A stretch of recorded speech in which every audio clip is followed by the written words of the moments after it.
Just breaking news, if you're married, you're going to have conflict and miscommunication. The other night, I have all these guys come over, play cards for my birthday.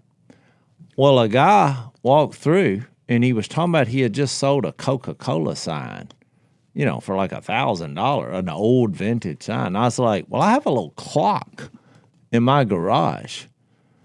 And let's see what this is worth, because it's old. I was watching him, and his eyes lit up, you know. But then he tried to play it cool. It's been there 5 years. This thing literally looks like junk. And my wife had $20 in. And he said, you know, that's a good one.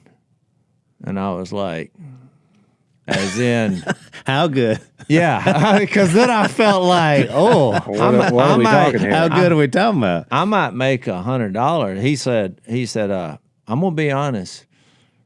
He said, it's probably worth $500. And then he said, does it work? And so I didn't. It's been there for 5 years. It's like the ones that light up. I have no idea. It's just looked like a clock with a little, you know. Yeah. But He just walked past it. I for knew it 5 was years. in two pieces. Yeah. And I said, well, I'll tell you what. You give me $300 right now. And Jase, you just turned into a flea market. And I said, Or we'll a call that. fleece market. He literally reached in his back pocket and handed me $300, which made me realize it's probably worth way more than that. Yeah. We had $20 in it, and I just thought, it's been laying here for 5 years, detached. So that story I told is a warm, fuzzy story. I was cleaning out. I want to be clear. I was trying to have the heart of a servant at our house, and I was cleaning out the garage, which most of the stuff in there was my old junk. Yep.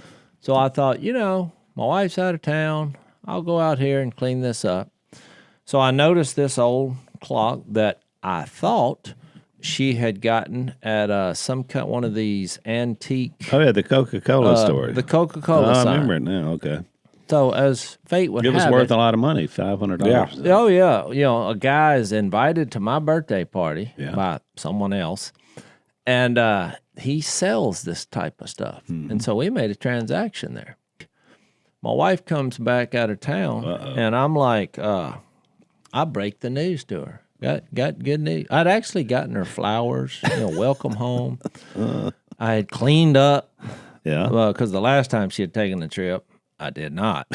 And she didn't mind, but I just thought I'm gonna put my best foot forward here.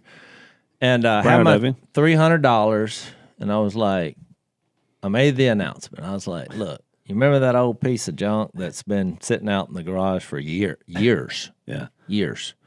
Cobwebs, spiders. I was like, I sold that for $300. I have $300 for you.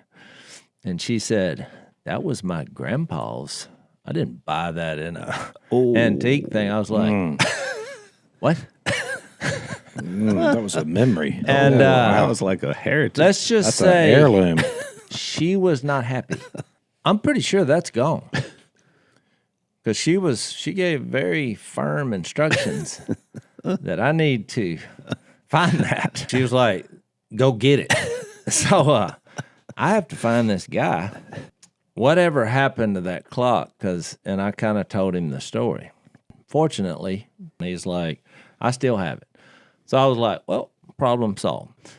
So I go over to this guy's house, and I had really wrestled with, because I don't know this guy very well. He did me a favor, and I thought, what is the right thing to do here?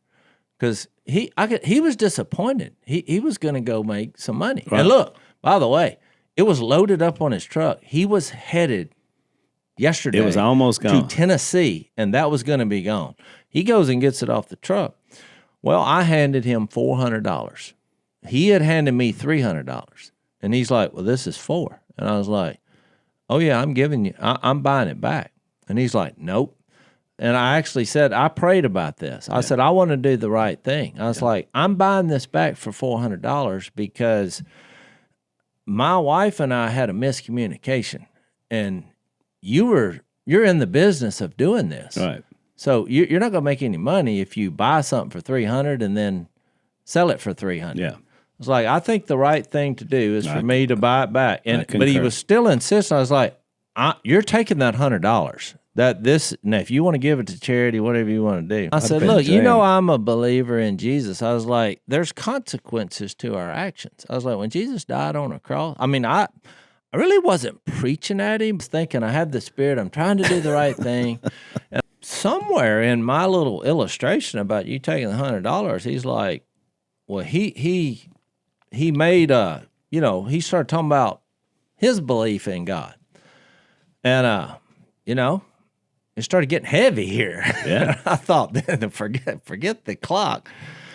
And so we sat on the porch, and it turned into a Jesus life. What do we think about this? Well, then I'm thinking, oh, there's a bigger thing going on. That's why I'm here. Yeah. I was like, well, this It's like is me in the jury duty. this is Yeah, fantastic, right. And so anyway, he took the $100.